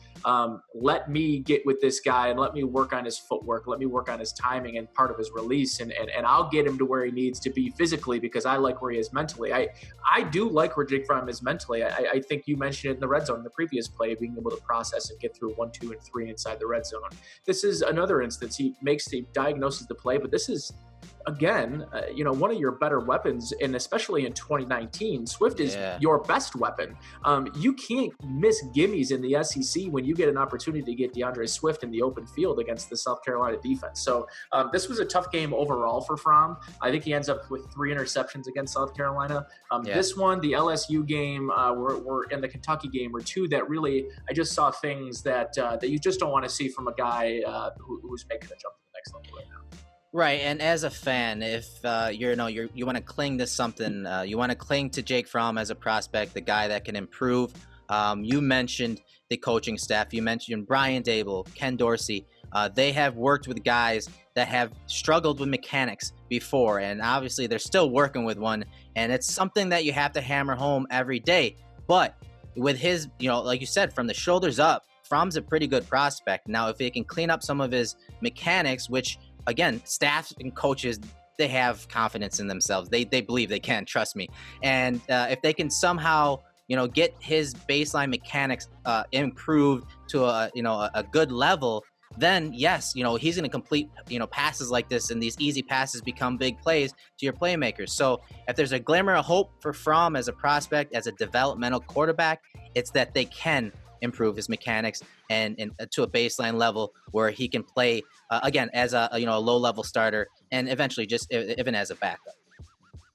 All right, Nate, we're at the game against Notre Dame. It's 3rd and 4, and this is a play I picked because it really shows you his game from the shoulders up, right? And it's obviously critical down and distance, being 3rd down, and he does a good job at the line of scrimmage of sorting out that protection, giving everyone their assignment, and then he completes a little pivot route right here versus man coverage across the middle. But it's not too much about, the mechanics or him completing the play here. I want to show you guys the end zone angle and the protection because it's really nice what he does here. So he gets to the line of scrimmage. You see him right now. He's telling the offensive lineman, this is the mic right here. So what that means is from the center to the left, they're going to be sliding this way and accounting for these guys, right? And so that means if the center has the A gap to the left here, that puts Swift on this A gap right here, and these guys are in man protection out here. And when I let it roll, that's exactly how it breaks down. And if Fromm doesn't sort this protection like this, he's not going to have enough time to complete this. Even though it's a shallow throw, he will not have enough time. Here goes Swift, sticking that A gap. The center and left guard do a good job of sorting that twist right there, and then it's picked up and he's able to throw it. So, Nate, man, this is some good quarterbacking from Jake Fromm here, wouldn't you say? Good quarterbacking and a nice job by Swift as well, the running back on the play and making the block.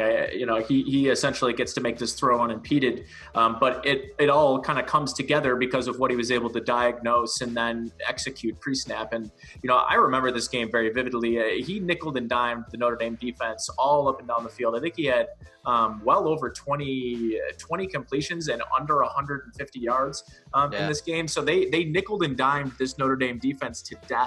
But this particular play was really good from diagnosing and being able to neutralize the Notre Dame defense, who, by the way, you got two NFL players on the outside. Alohi Gilman is an NFL safety coming from the inside.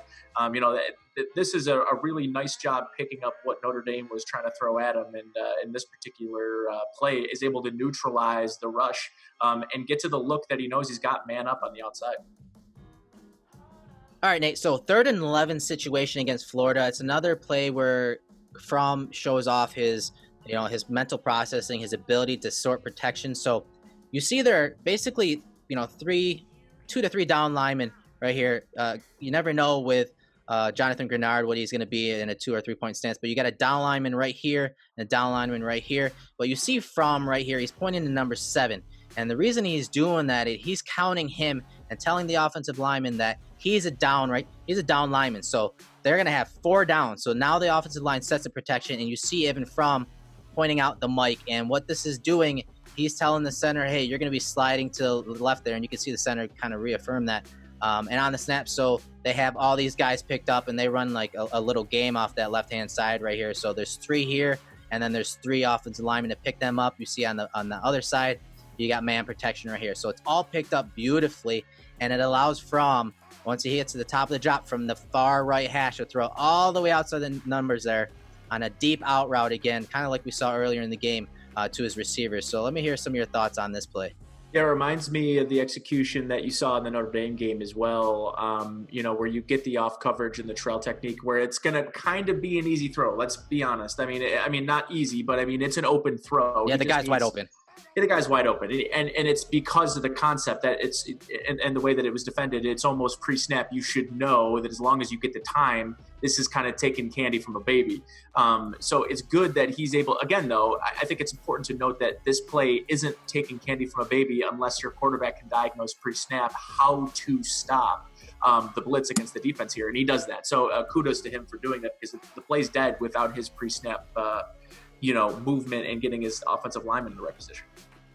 All right, 3rd and 9, Nate, against Notre Dame still. We're on pretty much the left hash here. You see a guy go across the formation, and that changes the coverage on the defensive side. But you see it's a 3-by-1 set, and most teams, when they go to these 3-by-1 sets, especially in critical downs, they want to isolate and throw it to some of their best receivers. And you're going to see that receiver to the top of the screen. He's against Troy Pride, who obviously is a solid prospect that got drafted this year. But I want you to talk about this placement on this throw and why Jake Fromm made the decision to throw it to the back shoulder. Right now, he's making that decision. You see his back foot plant, and he's getting ready to throw it. And it looks like Pride's got a good job of disrupting and getting his hand on that receiver. But tell me why Fromm decides to throw it to a back shoulder instead of up the field right here. Well, I think there's 2 reasons. I think, first of all, you see the leverage that you have with Troy Pride is upfield. I think really pre-snap, I think he knew where he was going with the football here. Yeah. Just the leverage, and not only that, but I think the down and distance, the situation, 3rd and 8 or 3rd and 9, this is right now. You have the short side of the field. You have no safety help over the top. I think maybe if you're looking at this, you're thinking, well, no safety over the top. Well, utilize that, hit him over the top. But because there is no safety help, that corner is going to give you the underneath in this particular instance, because he doesn't want to get beat over the top. And let's be honest, the wide receiver himself isn't exactly a world burner here. He's looks like a taller, bigger receiver, someone that's not going to run past Troy Pride. Exactly. But in this position, it's a really, really nice throw, anticipating that he's not going to give him over the top leverage. And more importantly, the down and distance is really important in here. Understanding why you want to make this throw is this is a really hard throw to defend in general. It's one of my favorite. If you've ever been around me or listened to my stuff, like this is my favorite throw. The back this shoulder is the throw. Geary.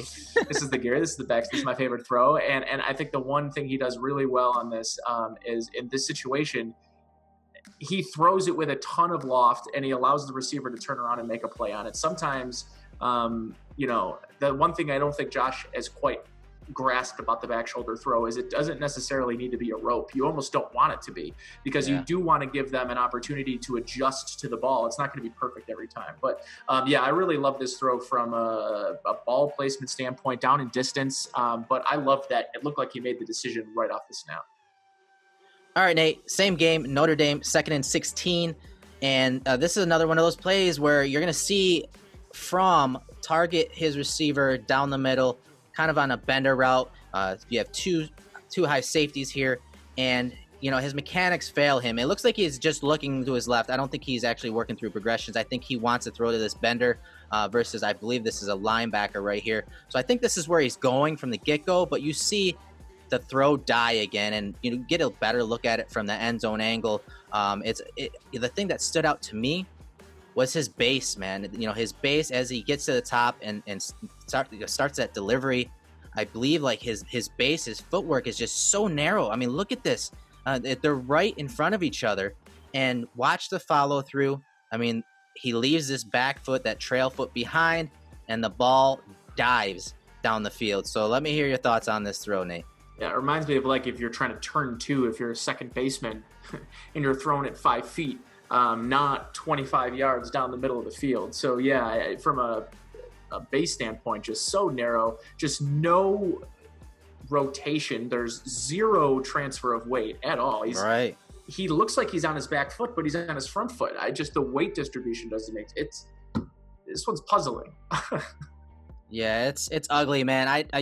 I'm just not a fan of his. I'm not a fan of his throwing style. I'm just not. I keep harping on his footwork, and it's something that again we've covered so much over the years with Josh Allen, and everything is from the shoulder, from his hips up. I mean, he's barely able to execute any type of torque or torsion in that hips or core area.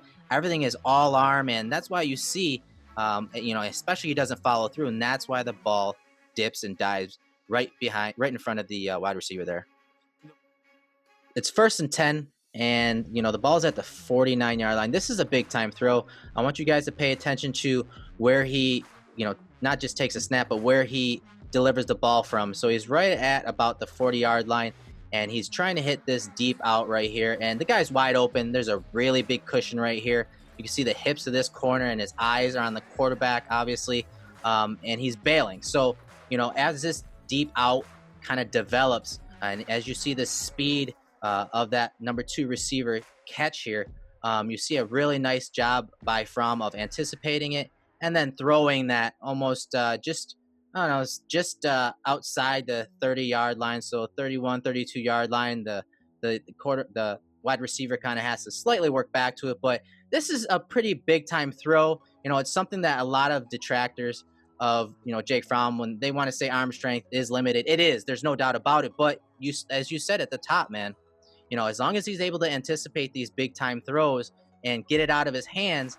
then he can be successful to a certain extent. So what are your thoughts on this throw from the far hash? Yeah, we always talk about margin of error when you're talking about Josh Allen, and the margin of error is just even tighter on a guy like Jake Fromm, right? Like if you're Jake Fromm, you can't afford to have poor lower body mechanics. You can't afford to throw the football late. Your margin of error is razor thin at the next level, even more so than at this level. But I think this is a good example of what he can do if everything is right. And I think for the most part, everything is okay to right. I mean, I think there's areas that he can still improve, but if you look here, he actually creates velocity with his hips here. You don't see that a lot. Like you don't see those in sort of perfect synchronization and those in sync and him being able to complete a ball like that. So yeah, and you also don't see a ton of 5-step drops out of shotgun. That's 5-step and hitch, by the way.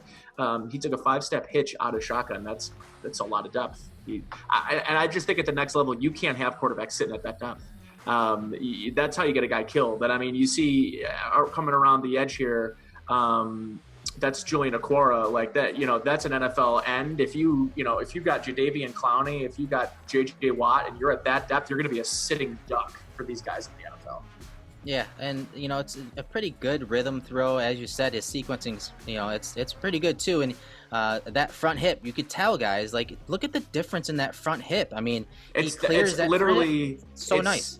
It's like what if you were to look at a YouTube video of them like slowing down with there not being Notre Dame players in the middle of a Division I game, seeing the rotation of and opening up that front hip and the knee and watching the torque being generated from like kind of up and under. Yeah, that is what you would coach, and it's I don't want to say disappointing, but it goes to the consistency theme that we've talked about with Fromm is what's disappointing is you don't see this enough on film. No doubt about it, man. And I remember looking at some of his stats and his distribution charts and where he throws. He throws really well touchdown-wise. He has a higher touchdown percentage outside the numbers to the left-hand side, and most of those were in the red zone. Most of those were those fade back shoulder throws. But this is a really nice throw from a sequencing standpoint, and as you mentioned earlier, really nice trajectory on this. And it's a nice tight spiral along the far boundary there. All right, Nate, one of the things I did look up at SIS, at Sports Info Solutions, was Jake Fromm versus pressure over the last few years. And in 2019, he did have 5 touchdowns, 1 interception. But if you look at his completion percentage over the years versus pressure, last year was 45.3%, and that was ranked 55th amongst quarterbacks that had at least 50 attempts. 2018, it was 43.9%. That was 52nd. And then 2017 was 46.5%. That was ranked 40th. So I want to get your perspective on, Jake Fromm under pressure. And is that something that, kind of does worry you a little bit, especially if, the Bills run a lot of empty sets. They run a lot of empty protections or 5-man protections. What is that something that worries you with Fromm? Because he's a statue back there. And if he doesn't process quick enough, I mean, there's a good chance that, he could be making some bad decisions with the ball. Yeah, the sample size is big enough that you worry about those 45% numbers. That's pretty consistent over a 3-year span with, triple-digit dropbacks 2 of those 3 seasons. But I do think you see, the completion percentage drop. And in terms of where you don't want to see your quarterback basically be a flip of the coin guy when there's pressure in his face. And, it's not that he's turning the ball over at an alarming rate. I just don't think he has enough positive plays. You can't be a player who fails more than 50% of the time when the defense puts pressure on you, because at the next level, teams that's the differentiator in a lot of ways is the blitz in the NFL, and teams are becoming better at disguising, better athletes in more versatile positions where you can blitz. So at the next level, that's going to be a major concern for me. All right, so we take a look at a play from the end zone angle against Florida, and he does get a little pressure off the side, but he does have enough time to get rid of the ball here. But watch the placement as this guy's pivoting out here to boundary here. Watch the placement on this throw. It's just not ideal, man. And this is one of those plays where he's open, man, and he should be able to hit him. And, his front hip isn't too bad. He locks it out a little bit. You can kind of see him stand on that midline just a little bit, because you got to remember that ball's going all the way out wide here. He does stand on it just a little bit, but in the end, you got to be able to make this play. And, I understand you're getting pressure off the edge there from depth. You have more than enough time to set and make this throw. Yeah, and what you want to do is watch him stare this down the barrel and deliver a really accurate football and give his guy an opportunity to make a play here, because the wide receiver does his job creating the separation, and there's enough separation. That's a throw from the center of the field just outside to the numbers. I mean, you need to make that throw more times than not, and that's I totally understand the pressure in your face there, and it's obviously uncovered, and you have nobody with the ability to come over and make a play for you. But you got rid of the ball on time. You just needed to do it with more accuracy. All right, Nate. So 2-by-2 set against South Carolina, and this is just a bad decision all around by Fromm. So on the snap, he's looking left, and eventually he makes it back to his right, but he has Kinlaw bearing down on him, and it's only second down. It's late in the game, and he just throws up a duck as he's fading away, and of course, that is going to create issues, and the corner picks it off and takes it the distance, man. So let me hear some of your thoughts on this play from Fromm. Yeah, this is the situations where very rarely does he throw interceptions, but when he does it in situations that you just don't need to force a throw on second down. You just don't need your quarterback to force the throw. And in this situation, makes a poor decision, very clearly not where you want to go with the football. What you want to do is see third down. However you can do that, it's really important. And that's not an issue you see come up on film a ton, but in those situations, his mistakes happen at difficult times because it's just not a situation you have to force things. Yeah, hands down, man. And this is obviously an NFL prospect in Kinlaw, high draft pick. So I understand being under pressure here. I understand that. But if you have enough time and room to make this throw off, fading away here, you have enough time to throw it away in my book. And this is something you have to extend the drive, especially, being late in the game. And this was a game, I believe he threw 2 or 3 interceptions. This might have been one of the last ones, but either way, it's just a bad decision under pressure from Fromm. All right, Nate, so we're in the red zone here against Notre Dame, and it's 3rd and 10. The offense sees a cover 0 call, and I mean, this is something that we saw a ton of last year. So you see these two guys coming from depth, and I mean, it's pretty simple. Everyone's manned up here. I mean, right here, and obviously these guys are covered up, but it's a quick decision by Fromm. It's the correct decision with, this entire field open here, obviously. And he places it perfectly on the back shoulder here, gives a nice catchable ball to the outside shoulder, that back shoulder, and, the receiver is able to adjust for the touchdown.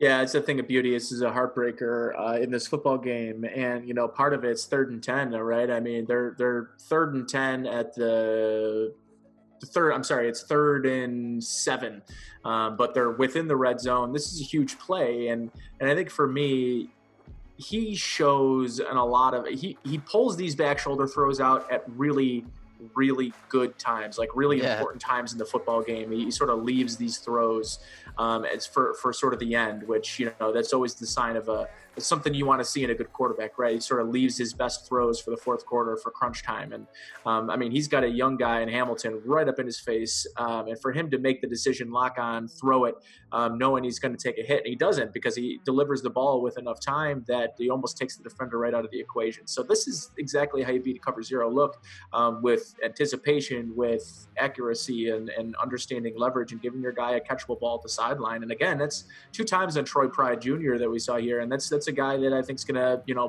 be playing meaningful snaps at the next level. So yeah, I love the unblocked defender. Obviously, this is the guy that Fromm is accounting for right here. This is his guy. He's got to get it out in time, and that defender is pretty long, and you can see he gets his hands up right here. And as you said, that anticipation and releasing it with that trajectory as the ball goes up and over like that it's quite important on this play too. Being able to get this ball off to an advantageous situation, a one-on-one ball versus again an NFL prospect. This is a high-level play in a crunch situation. I mean, this is exactly what you want from your quarterback, regardless if he's starter, backup. He making these plays in the SEC and against a team as good as Notre Dame, obviously outside the conference, making these plays on a regular is definitely a box that Fromm checks. We talk about that all film session, that he's able to execute these plays in those big time moments, and he did right here against Notre Dame. All right, Nate, this is a really nice play by Fromm. He scans the entire field. They're in a 3rd and 4 situation. Ball's on the left hash, and look at these defenders right here. They are trying to confuse him from the beginning of this play, and on the snap, you see them rotate down, and I mean, they're only rushing 3 guys right here. And what the offense is setting up is they have a man beater concept right here with a mesh, and then they have like a little out route here and a vertical concept, kind of what we saw a few times already in this breakdown. And if you watch the play unfold, there's really nothing open there. You see this guy taken away. This guy is taken away. Obviously, this corner squatting on the tight end. You got the safety deep. Fromm is looking in that direction. He's looking out to the right-hand side, and then he's working to the middle. And just watch him from the end zone angle, because he works right to left. And, again, right there you see him separate his hand from the ball to deliver and wants to throw it to this guy. He decides not to. But what ends up happening is he makes it to his outlet, his running back, and that guy is streaking up the sideline. It's just a really nice play of working through the play and letting the play come to you, right, Nate? Letting the play come to you, and I think more importantly, just having and this is the biggest difference between a what you would call a more traditional pocket passer and a guy who sort of quote unquote creates outside of the sort of scope of the offense, right? And he's going to hang in there last minute until either A, he gets sacked, B, he throws it away, or C, tries to make a play. And he went the C route here, and literally this is probably his fifth read on the play, and he does a great job of extending the play just long enough for him to uncover behind that zone in that nice little window. And of course, because the man beater mesh concept underneath sort of gets the attention of that corner, he has to let that play develop long enough to get the attention of that corner. So he does a nice job. And I think too, delivering an accurate football when you're falling away. That's 3 flips, by the way, that I just saw him do with the football. So we should have did a tally count throughout the entire film session. How many seriously times he flips the ball? I bet you. I mean, if we had 40 plays, I bet you it'd be 50 plus. Yeah, no doubt, man. And again, from the end zone angle, you see it perfectly. Watch him, work this way to the middle field. And of course, he comes back all the way to his last option on this play as he's flipping the ball there. But you can see him. You can almost feel him thinking and working through this read here and this progression. And as those guys get taken away, see him slide just a little bit, enough time. And as you said, I mean, he's not going to have his mechanics here. But it's a really nice play of giving his guy a shot down the sideline. And you mentioned earlier, one of his better playmakers in DeAndre Swift. All right, Nate, another 3rd and 5 situation here. And you're going to see the defense, again, try to confuse Fromm here. They're bringing pressure from depth. And you're going to see eventually this safety that was running downhill, he's just going to scream out here and kind of take the flat route here. But what I want you to pay attention to is how these routes develop here. And you're going to have a corner route come right here to the top of the screen. You get double China, so you got 2 in routes right here. And it's a nice throw by Fromm. I just really like the touch he throws on it. And it's up and over the top of that defender. Obviously, some really nice separation, but the throw kind of, maintains that separation between the defenders. And he catches it along the boundary and gets upfield for a few more yards. So let me hear some of your thoughts on this play. Yeah, what I like most about this play is understanding the leverage of the safety when he's kind of playing over top here, or the inside corner or whatever it is. I'm sorry, that's what I was actually pointing to, was the guy over the top. Lost that over the top leverage, and the safety's just not in a position to make a play. And I think he recognizes that at a good time, steps up. And here's the thing too, is the one I think you see his best throws when he remains at a normal depth within the pocket, when he's not bailing out, when he's not taking these crazy 10, 12, sometimes even further out drops in the pocket. He makes better decisions, better throws, because he's closer to the line of scrimmage. He's not elongating the field. He's making normal throws. This is a really good one too, because listen, I mean, there's not a lot of room or territory there between the wide receiver and the sideline, and he threw it in a place that gave him an opportunity to turn it upfield. And, when you don't have the arm strength, you do tend to be able to throw into that bucket really well. And this is, I think, what he does a really good job of is making sure the nose of the football is always sort of leading the receiver, and he's got a very catchable football. This is an example of that, is it gave the receiver an opportunity to focus his attention away from the catching the football, because it's not coming in there with a ton of velocity that you'd expect a receiver to have a tough time handling it. So he just gives his receivers really catchable footballs to allow them to focus on getting upfield and getting yards after catch. All right, so here's a miss against Texas A&M. He misses a rail route by the running back up the sideline right here. You're just going to see him kind of leak out and get up the sideline. It's a 3rd and 5 situation, so this is obviously a pretty important play here. And on the snap, what happens is you see Texas A&M kind of drop these safeties out right here, and it looks like Fromm just kind of, his feet aren't matching his eyes, right, Nate? And he misses this throw up the sideline. So let's hear what you got to say on this one. Yeah, I was telling you, it sort of reminds me of, like when I was running scout team in college, and I would do funky stuff to try to throw the safeties, throw the linebackers off by, making it look like my body was in a position to throw in the middle of the field. It's sort of the Patrick Mahomes play, except actually Patrick Mahomes means to do it. I think in this particular instance, again, his footwork's a mess. Where he's aiming is a mess, and it leaves what should be at least an opportunity to make a play. He doesn't even give his wide receiver or the running back that leaked out of the backfield an opportunity to make a play. So again, it's inaccurate, and that's the kind of play you don't really want that trajectory on the football. Get him the ball as quick as possible here. Yeah. I mean, look, if you look at the trail defender, there's just no way he can make it over the top. This should be close to, if not definitely, a touchdown. Yeah, and he doesn't have to, if he's throwing it with a little velocity, if possible, you can, forward to kind of throw it up to the inside shoulder rather than, kind of the back shoulder like he does here. But I like your point about, the eyes not matching the feet, because you can see him. He is looking at that safety. He's making sure that there's a clearing there and that, the defenders working in pursuit kind of get picked off. And it looks like he doesn't properly set his feet. His eyes get left, they get left behind, and he is just inaccurate with the pass here up the sideline. All right, Nate, this is probably one of, Fromm's strongest throws. And when we talk about velocity and arm strength, this is one of his most decisive and then strongest throws. I mean, if you had a radar gun on, this is probably going to be his maximum of, I think, 53 miles per hour to his left. But anyways, you're going to see a nice honey hole throw is what I call it. You're going to see the number one receiver end up outside here. And he's obviously has to throw in between the safety and the cornerback in this little hole right here. And he's got to be decisive with it, right, Nate? Because he has to get it there so that the receiver doesn't get killed by a safety. And he really rifles it in here. Yeah, he does a great job there.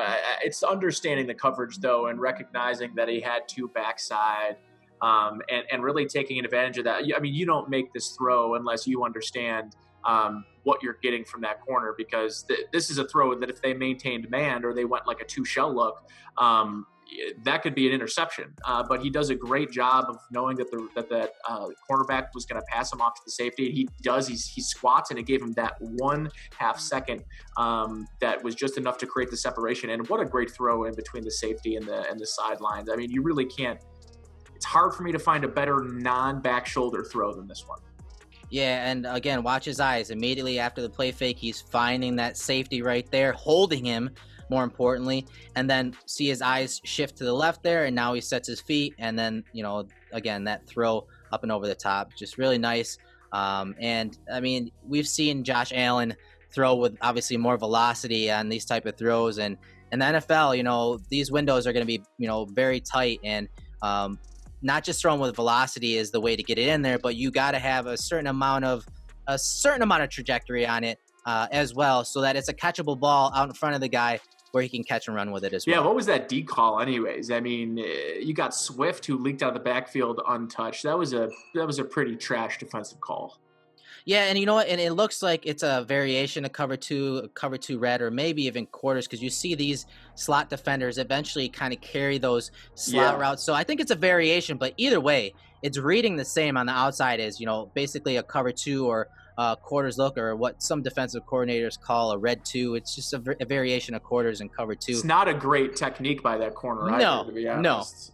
No. I mean, he takes zero speed off of it, and typically in those situations, you want that guy kind of funneling him inside. He takes no speed off of that route. I think that corner too, I think sees Swift coming out of the backfield in that 1/2 second and holds him up, and then that's really all you need. But at the end of the day, it was not a good call defensively, and I think they did a good job diagnosing it and taking advantage.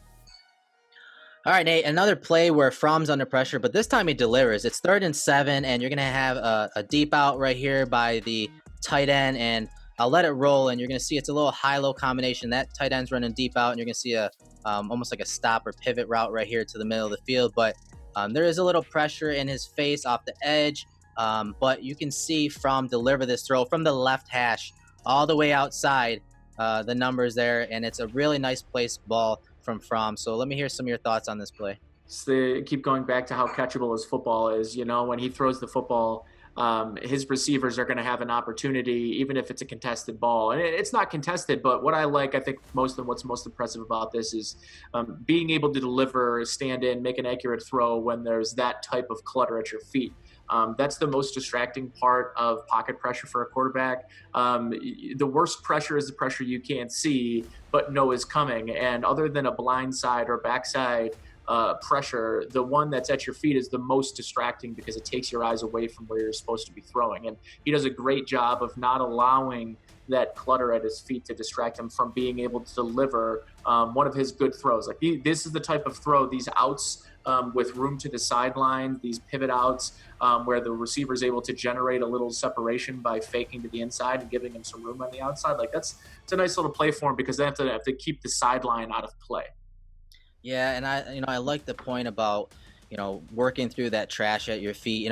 One thing that we've seen in this entire breakdown is, when there is trash at his feet, when there is pressure on him, And regardless of the situation, I'll say it from the top, regardless of the situation, he does a good job of keeping his eyes downfield, right? You rarely see him drop his eyes on his film.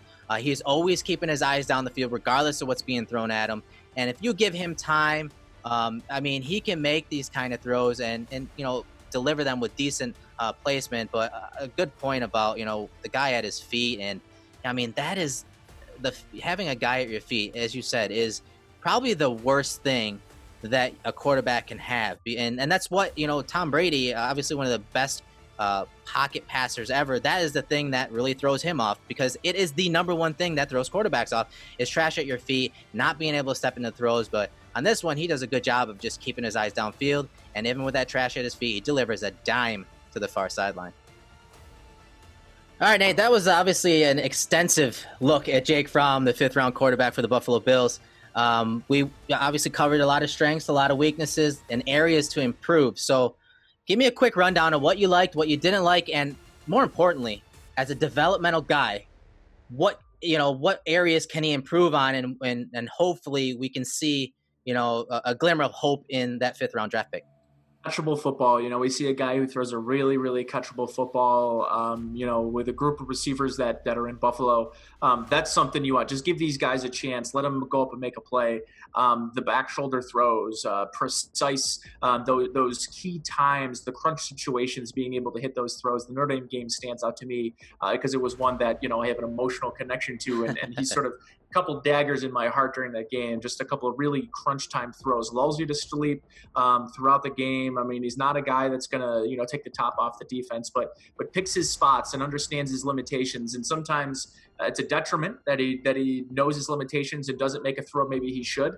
But I also think that it allows him and has kept him the quote unquote game manager that he is he understands his limitations. He's not going to kind of go outside of himself and puts unnecessary stress on the team's defense by putting the ball into the hands of the defense. Having said that, we talked about some of the situations that he did make the mistakes, that they were just situations where, get us to the next opportunity to make a positive play. Don't hurt your team on first or second down by forcing something when you have second or third down to make up for it. So those were a couple of things that you're going to take away from this. But I think more importantly, from a developmental standpoint, I think some of the areas that you could expect to see Jake Fromm learn from is that lower body mechanics. But are they something that you can really, really change about a player? Once you get to the NFL level, you're talking about tens of thousands of maybe even millions of reps that these guys have had. And not only that, how difficult it is to change a flaw or change a tendency during practice without ample game time to test those theories. So, I definitely have questions about his developmental opportunities and his piece and his ceiling. But I think if he can get it figured out, that lower body figured out, I think he's going to have an opportunity to be a better version of himself. And we always talk about that with a lot of the players that the Bills either draft or bring in through free agency. Is they put you in a situation where you could be the best version of yourself. And to do that, he's going to need to clean up a lot of those those fundamental things from the hips down. And if he does that, I think this is a player, that can make Matt Barkley expendable within the next 2 or 3 seasons. So we'll see how it ends up playing out. But again, I think it's backup quarterback, and we'll see where it goes from there. Yeah, I like, obviously, his smarts. You could see him, sorting protections at the line of scrimmage. You see him working through multiple reads. There were several plays on his film where he's working the entire field. And you don't often see that from a college quarterback. And, that's one of those benefits that you hear scouts and analysts talk about of playing in a pro-style offense, taking snaps from under center, working your entire progression. And you saw a bunch of that on film from Jake Fromm. So those things are all great. Obviously, he's touted as a leader. So he checks a lot of those backup quarterback boxes. Very high floor, but I also think he has a low ceiling. I don't know if he'll ever be a starter at the NFL level, but there's some really good things about the guy. You can't really hate on his resume. He's done a really good job in a really tough conference. He takes care of the ball, which is really, really big as a quarterback that's coming off the bench. I mean, he's only thrown 18 interceptions in his 3 years. That's not that much given, the conference that he played in and everything. So he's played in big games. He's got a lot to offer. But yes, those mechanics, man, when we watched this and we were talking about it leading up to this film session, I mean, I was really questioning whether he was worse or better than Josh Allen as far as mechanics go. And there were just a lot of plays where he just didn't have his feet properly set. And, it was a consistency thing, but it was consistently bad. With Josh Allen, it was like, okay, he could put a few reps together and then he'd be under pressure and then his mechanics would fail him. But Fromm this is ingrained in his mechanics. Yeah. So when you talk about, being able to change a guy's mechanics and improve that footwork, which will hopefully improve his arm strength and some of the throws and accuracy issues that he does encounter at times. If you're mechanically bad all the time, consistently, his footwork is never really on point. And if that's something that you can change, I don't know. I mean, we see it all the time going from the college to NFL level. I don't know. It's something that it takes quite the commitment, and he should be working on it right now as we speak. And not only that, Erik, I unfortunately, I wish, and I'll say this again, and I really wish this is, I wish we had another year of him at Georgia with a really good offseason of really good coaching to work on that lower body mechanic. And if it were me, and I was the agent, if I was the, advisor of Jake Fromm, my big thing would have been, and whoever was telling him to come out for the draft, I would have been a person that said, Jake, just based on what we know, you have room to be better this year if we can fix this one thing, and let's spend an offseason doing it and see if we can apply it. And you play and apply those things over 12 SEC games or 12 games with 8 or 9 SEC opponents. That's, to me, something that I think you could maybe see him improving quicker. I think the opportunity for him to play in 12 football games, that might be 4 years before he's able to say that. So I think it's just going to be tough from a developmental standpoint to change something that we see so often on film. It's not going to be as dramatic as, say, trying to change Tim Tebow's throwing motion. But that's the guy that came to mind for me, man. That literally is the guy that came to mind. Yeah. And it's not necessarily the throwing motion, but it's the separation of the mechanics, where it's almost like you have your lower body and your upper body rotating on 2 different axes. I would rather have, when you compare those 2 prospects and the issues they dealt with, I would rather have a guy that has that can move, but has more of a loopy motion than a guy that has bad footwork. Mm-hmm. Yes, you can improve both, but bad footwork is such a rep thing, and it's such a thing that, especially under pressure, you're going to resort to that. And we saw that with Tim Tebow, even with that, delivery. But that was the guy I thought of when trying to project whether a guy can drastically improve his mechanics, because footwork is it's one of those things as a coach, I can improve that. But it's a lot more difficult than most people realize. And it goes beyond the footwork too, which it's like those mechanics of understanding, how to use your hips as a weapon, not as a detriment. Sequencing, and so I think that there is an uphill battle there, because it's not just footwork. It's not, hey, Jake Fromm doesn't take a good 3-step drop. That's not what we're talking about here. And when you're talking about players that have had tens of thousands of hundreds of thousands of reps already ingrained in them, we're talking about guys in their 20s.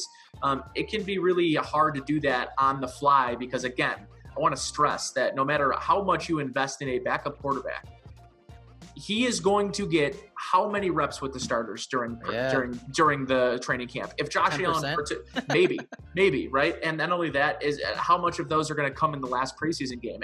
And for me, you getting to play extensive time in one game every calendar year is a really difficult situation for that position in particular to make actual changes to your game. So it just, I think you need to, from a developmental standpoint, I know that's the key word and the narrative everyone wants to use, but I think you have to realize how little time they invest in developmental time of these quarterbacks on the field. It's really more so up to them than it is the actual team being able to develop you. There's not enough time in the new CBA to be really developing players hands-on. There's no NFL Europe. There's no XFL right now. So it's really difficult. So I think from that, I think you should temper your expectations, but maybe not be a guy who's totally down on the pick. Yeah, totally. All right, man. Well, that was a fun film session. Of course, we're going to be doing these periodically. So let everyone know where they can find you on Twitter and where they can find you hating on Jake Fromm. Yeah, at Geary WGR, of course, on Twitter. And yeah, I've actually got a pretty interesting piece I've been working on periodically over the last few days. Something I'm going to come up at WGR550.com. So yeah, keep an eye out for that. Awesome. All right, guys. Well, again, thank you for joining us in the film room. I'm your host, Erik Turner. That's Nate Geary. We'll see you later.